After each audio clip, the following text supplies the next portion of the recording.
With that, let's shift our focus to some sports news coming in right now on the broadcast.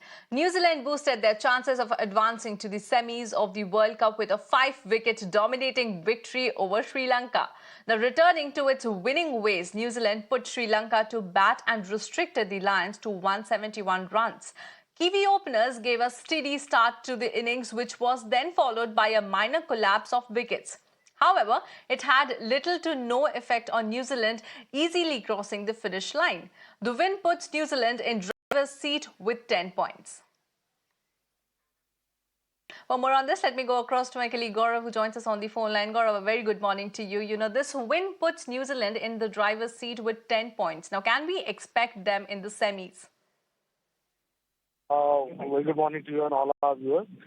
Definitely, I think New Zealand is now more or less they are in the semi-finals, and they're going to play India at the Wankhede Stadium by all accounts, and that's going to be a potentially cracker of a semi-final because New Zealand have been the bogey team for India in the past in the knockout rounds and especially in the semi-finals. I mean, in the last World Cup semi-final, we saw New Zealand beat us at Old Trafford.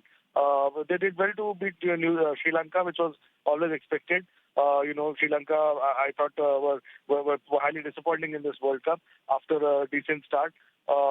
Yesterday, I thought New Zealand were dominant in all the departments, and they did well to sort of overcome their four-match, losing streak, and they came back strongly at Bangalore, and I mean, especially after a defeat, kind of defeat that they suffered against Pakistan, wherein they made more than 400, and yet they lost the match, to that free killings by Fakhar Zaman.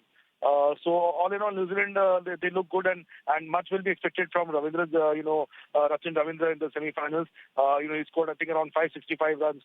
He's the leading run scorer, and in the tournament, and perhaps could even break Sachin Tendulkar's all-time, records tally of 673 in a World Cup. In a single World Cup. And for someone who's playing in his debut World Cup, these are sensational numbers. And India need to be wary of him and, fit again, Kane Williamson, Trent Bolt, who was I believe, the man of the match yesterday, bowled very well. And Tim Saudi, because the ball can move around in the Wankhede, especially under the lights. So it will be an exciting semi-final. And New Zealand, as always, they have, proved their class. And in ICC events, they usually to go to the semi-finals at least. And they've reached the finals in the last two World Cups, in 15 and 19. So I would expect this to be a very tough game for India. All right, Gaurav. Well, many thanks for joining us live.